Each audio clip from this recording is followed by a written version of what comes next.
first question, please introduce yourselves. Hi, I'm Nicole. I'm Dennis.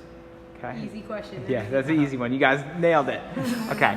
So you guys just finished the 8-week challenge. Tell us and everybody at home a little bit about the success you had. So Dennis, let's start with you. Look, 8 weeks ago I thought I'm just doing this for her, to support her. And then after a while, even though it hurts, I'm not gonna lie, it hurts. But after a while you get used to it, and once you start seeing the change, #3.5 pack, you see it and you wanna keep doing and seeing how far you can go, and like, all right, I did this many this time. Now I can see, then you got that community that wants to push you and say, hey, good job, even if you think you did suck, but you look at it and like, wait a second, I couldn't do this months ago and now I'm doing it. Yeah, cool. Tell us a little bit about the success you had, just to recap the question. So I lost 16 inches in the 8 weeks, which was awesome for me. But more importantly than that, I reclaimed my future and I found a community that's supportive, and it was tough walking in here. I was not in any kind of shape. And that's always intimidating to step into somewhere feeling like you can't do everything that everybody else there is going to be able to do. But it's awesome because all the workouts are scaled, so you are challenged at the level you're at currently and then work towards what everybody else is, or just a better version of yourself. So just kind of piggyback on that. So like the supportive environment, you've tried working out other places. What would you say is the difference between wherever you've worked out before and what you've experienced here? So when I've worked out before, it's either like one-on-one with a personal trainer, which for me was cost prohibitive. I don't have the money to work one-on-one with somebody, 4 or 5 days a week. The great part of this is it's classes, but it's tailored to your specific needs. So there's that guidance and support, because going to your regular box gym and doing cardio is not quite the same experience as what you get here. Yeah, cool. Dennis, you have anything to add to that? I would say just based on, just to carry on, I would say a regular, compared to a regular gym, is like, you go to a regular gym, it's kind of like they shun you if you can't do something they ask you to do, and here it's just like, all right, you can't do it, try this, and then we're going to come back to that. They always remind you that we're going to come back to that because you're going to do it, but they help you build to that. Because one of my things that I'm getting closer to being able to do a chin-up.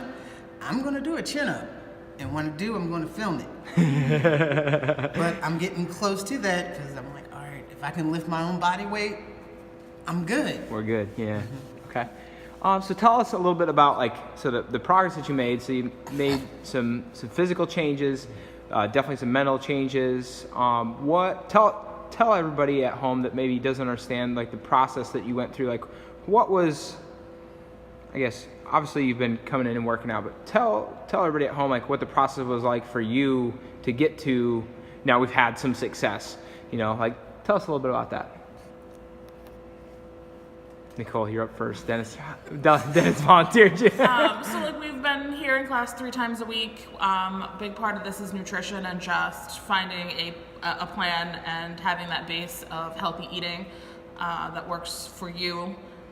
Making those changes, hydration, and just showing up. Everybody says, oh, you're so motivated. It's not motivation. It's showing up and doing what you need to do when you don't want to do it. That's what brings about the success. I would say it's they understand that people are human. All right, they give you the nutrition plan, all right, they want you to, but they understand that every now and then you're going to be like, I want that donut. All right, I'm not going to lie, look, there are certain things in life that's just going to happen. And a donut from time to time, not every day, but every now and then, if you see a donut from Redden Terminal, you're going to eat that donut. But it's they understand that people are human, and yeah, you have your ups and your downs, but... And you mean the coaches here? Yes. Yeah, that's what you're talking about. Okay. Yeah, the coaches, they know, all right, okay, you as long as you know, all right, you went off, but now you're swaying back on, and not just, all right, I'm going off and I'm just staying off. Gotcha. But they have that smile and all right, you know what you got to do. Up next. Yeah. Exactly. Yeah. Okay. What was the first sign that you guys knew you were progressing? What was the first thing you're all right, it's starting to happen? What was that? So as embarrassing it is, for me, we have a very low to the ground couch, and the struggle sometimes after sitting there for too long to get up was always one of those things where you kind of like scooted forward and then stood up. So honestly, for me, one of the first things that I noticed once we started doing this was that like I got up hands-free from the couch without like scooting to the edge. And it was one of those first things I'm like, oh, this is happening. Yeah. And then a lot of the other like physical changes, like not having any work pants that currently fit because we're all way too big now. Good problem. Good problems. Yeah. Good problems. It's almost that, like, certain things where it's like, all right, before, like, I ain't gonna lie, when I first started working out, that next day it was like, all right, I'm just gonna lay here for a minute. It's just, nah. But it's like, even though you're sore, you still get up, and it's like, I do feel like more energy during the day. And you take the flights of stairs at work now more than taking the elevator. Yeah, on occasion, not So you're always. starting to make better decisions. Yeah. Outside of the gym too. That's great. Yeah, and it's like I kind of time myself sometimes because when I work, I walk from work to 30th Street, and sometimes when I get the train, I always look at the clock, and it's like, all right, I get up at 3:30. Usually I would get to the clock at, say, 3:45. Lately it's been saying 3:40, 3:43, things like that. Okay. And it's like, oh, okay. That's great. What do you think was the hardest part about the challenge? Or just about getting started in general. Yeah, about So, getting started. Yeah, the hardest part I think for me was walking in the first day, like admitting that I needed some sort of help to really get my life back on track. Because for me, that was what it was about. It's not about like the numbers on a scale, but my health and my fitness and having a future. And like that first step to come here, I think was the most difficult, but it's probably been the best decision I've made in my life. Besides almost marrying this guy, right? Yeah. They're getting married in a couple months, so we don't want. No, less than A month. Oh yeah. A little over a month. Yeah, we're.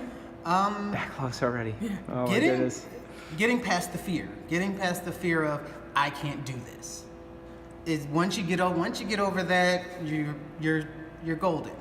Like, fear, like, hey, like I said, I put on my thing. I did burpees and didn't die. I didn't think I could do one, but I've done several hundred at this point. So, when you say getting over the fear, what do you think that it takes, or what did it take, or what helped you get over that fear, or like, what was it that changed? Not gonna, like, you when you come into the gym and you see, not to sound a certain way, but see people of different shapes. Like, all right, look, they're doing it, and yeah, you see people here that, all right, you're like Brian, and then, but you see like everything from Brian down. It's like, all right, if they can do it, let me at least Give my try. best chance. Let me try to do it. And you have people around you who aren't going to like point and laugh or anything like that. They're just like, all right, you didn't do it exactly, but you're getting to that point. And there's always somebody in the background clapping or saying, come on, you can do it. And I'm learning to appreciate that. Yeah. Awesome. So our last question. For anybody who's sitting out there who's like, should I get started at CrossFit Jungle Gym? Should I try this challenge? Should I just go in for a no sweat intro and just meet these people? What would you say to somebody who's sitting there who's maybe was on the fence, or just somebody who's wondering, is it too late for me to make a change? Can I make a change? What advice or what would you say? It is absolutely not too late to make the change. I had tried and failed at a lot of different things before walking in here, and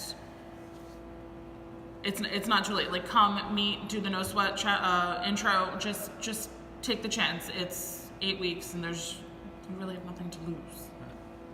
Yeah, just don't be scared. It's like you have one life. Don't, you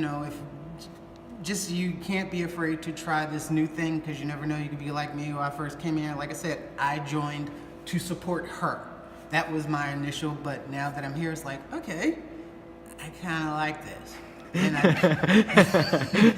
and it was just like one of those things, like, all right, like where I see myself like, oh, all right, I'm going to try to do this, and just come in, and like I said, just to feel that when you come in here, it's not the same atmosphere as like Planet Fitness or whatever. You come here like, oh wait, all right, these people actually, even though they don't know me from a can of paint, but they care. It's a sense of community. Yeah, a sense of community, and when someone reaches a goal, everyone reaches that goal, and you feel that from the time you step in. That's great. Got nothing to add. That's a good one. Yeah. All right, guys. Thank you. Ready to roll.